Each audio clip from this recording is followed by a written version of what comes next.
This short film is to highlight how the advanced emergency braking system works on the Renault Trucks ranges T, C and D. Since November 2015, forward collision warning and advanced emergency brake has been designed as a system to support you. However, remember you are in control, which is why it is extremely important to understand how it works and what it does. It is also important to note that this is a safety system and not a comfort feature. The aim of the system, which works above 15 km per hour, is to help reduce incidents and hence casualties where a truck drives into the back of the vehicle in front, the most frequent form of truck incidents on A roads and motorways. The key details of the system are outlined in the Renault Trucks Driver's Manual, which is supplied in all trucks. Since the 1st of November 2015, EU legislation has mandated that all new road-going or on-road 2 and 3 axle heavy trucks with air suspension must be equipped with an Advanced Emergency Braking System, or AEBS. And as from the 1st of November 2018, will also include 2 and 3 axle vehicles with rear leaf suspension. The legislation covers demands for both stationary vehicles and a flow of moving vehicles in front of the truck moving in the same direction. The legislation does not require the vehicle to come to a complete stop for a stationary object. However, there are speed demands for moving traffic flows. Let's now look at the two key components of the system.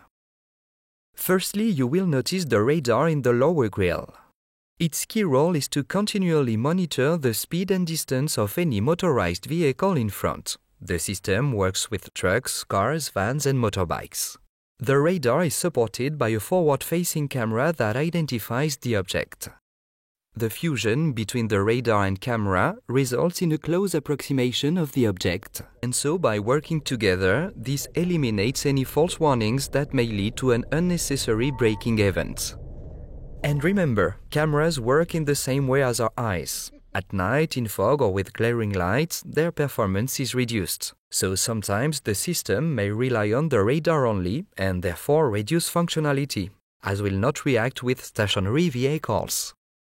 In service, it is important that we consider the full functionality of these two components. So to ensure the system remains fully functional, a quick clean during your vehicle checks is very good practice.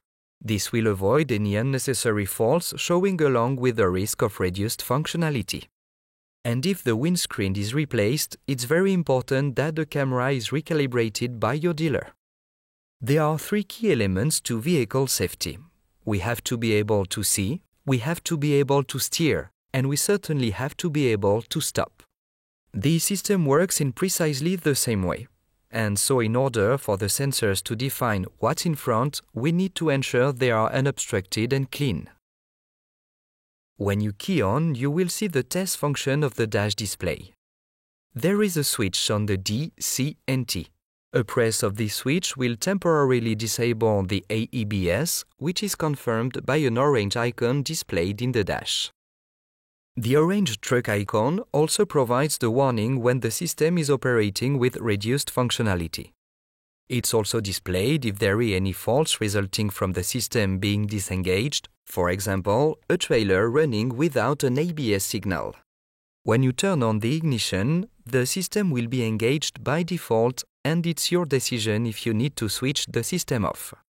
Maybe you have front-mounted equipment, the vehicle is being recovered, or there is a known fault and you are taking the truck for repair. Other key issues are ensuring the truck and trailer are fully compatible and connected with regards to EBS. As a professional driver, you are in control of the vehicle. Keeping a safe distance and reacting to the traffic flow, the AEBS warning should never engage. However, on the Renault Trucks D, C and T, if the system detects a risk of collision for whatever reason, the driver is alerted firstly by a preliminary visual and audible warning. If the driver does not intervene, then the system in most cases will then repeat the visual and audible alert. Depending on the severity of the situation, sometimes the preliminary visual and audible warning may be skipped. If the system does not detect a response from the driver, the truck carries out a pre-brake. where the driver identifies the risk and takes the appropriate action, brake or safely negotiates the object. In severe situations, the vehicle may skip the pre-brake and go straight to the emergency brake. However, if the driver does not respond, the emergency brake activates extremely quickly. And if the driver does attempt to stop, the emergency brake will give assistance if deemed necessary. If a steer input is detected or kickdown on the accelerator is engaged, the driver has taken back control and the emergency brake will no longer be applied when above 15 km per hour. If the emergency brake is applied, the vehicles behind will be warned by automatic operation of the brake and hazard warning lights. And once the vehicle has stopped, the service brake will automatically engage and will not release, unless the driver intervenes by pressing the throttle. This has covered the key points on understanding what to expect from Renault Trucks AEBS. So, to recap, it's very important to understand that this system is not an anti-collision system. It will certainly reduce the speed and can also bring the vehicle to a stop. And remember, performance is dependent on the road, weather, light, and the vehicle condition at that moment in time and with traffic moving in the same direction. The system is designed to help reduce incidents and hence possible injuries where a truck drives into the back of a vehicle in front. The system is there in the background and hopefully you'll never have any cause to use it. Drive safely, or as we say in France, conduisez en toute sécurité.